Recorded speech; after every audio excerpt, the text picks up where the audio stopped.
it is truly amazing. Finally, we have two young.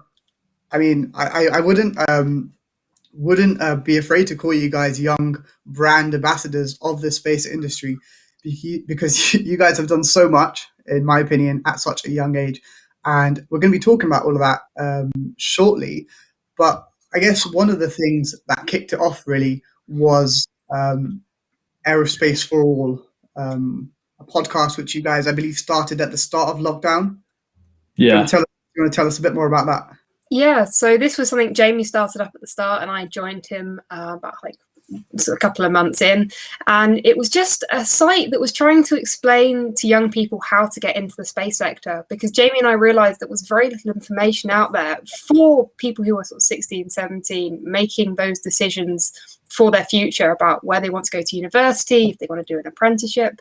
Just there wasn't much out there about space, and we wanted to change that. So we started the podcast, we got articles written from university students, just trying to advertise the space industry and show people what was out there and how they could get involved.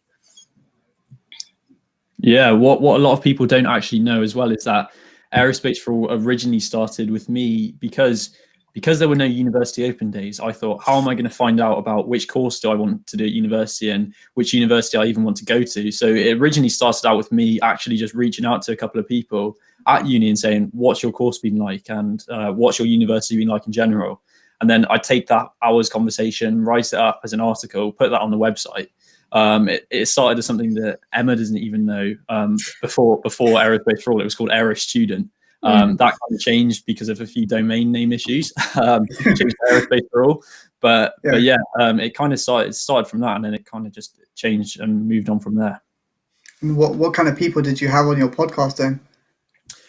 Initially it was students, and then we kind of just thought, I got really interested in space. So it was initially for me, it was space and like aeronautical stuff. And then I narrowed down onto space.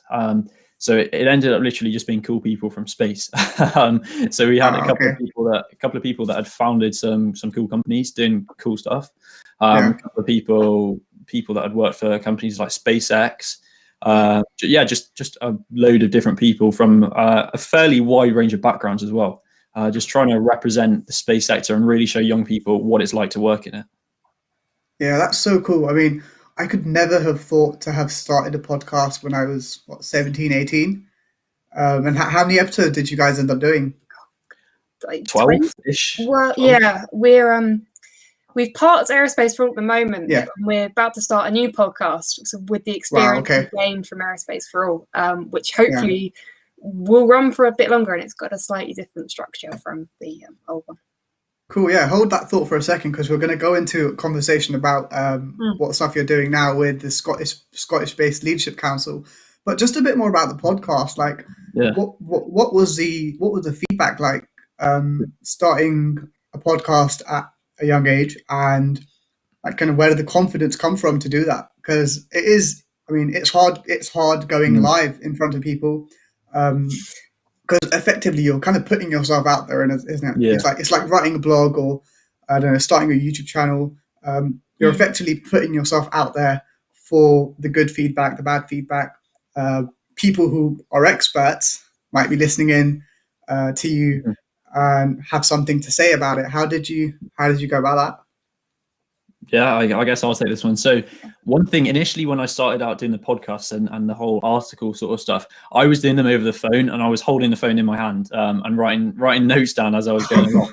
I remember the first time I did it over Zoom, I was actually really scared, because it's another completely different thing when the person can see you that you're talking to. You have to worry about like how you're sat there, how you look, and like what's behind you and all that kind of stuff.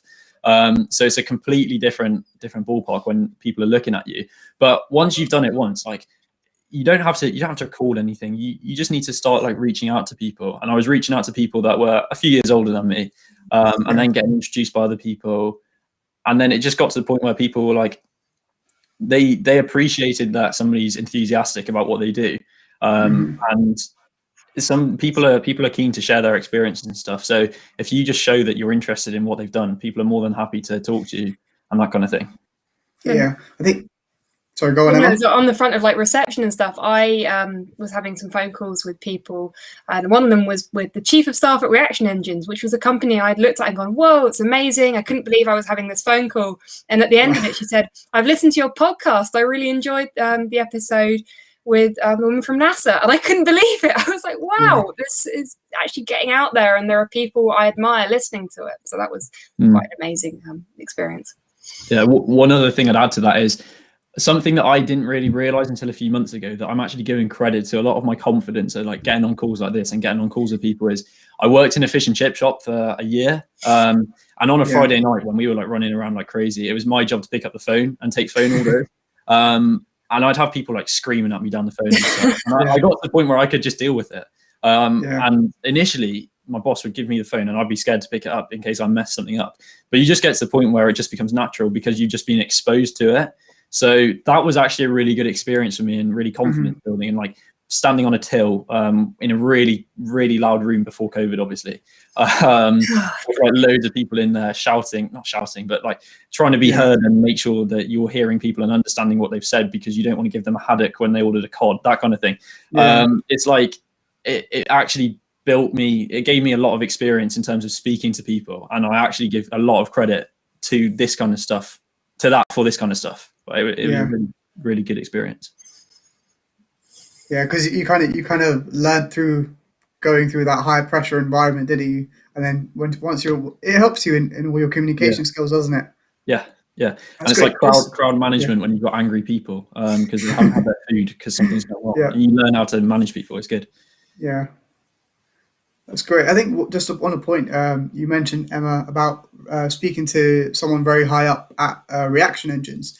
And when something I heard a long time ago was, you just have to really improve your people skills, because when you think of like big companies, whether it's NASA, Reaction Engines, Oxford Space Systems, or any other large company, especially if we're talking about the space sector or the space industry here in the UK, you think of these really $1 million companies, but effectively it's just people who run them. So if you're good with people, you're going to be good speaking to those companies. So hats off to you guys for putting yourself out there.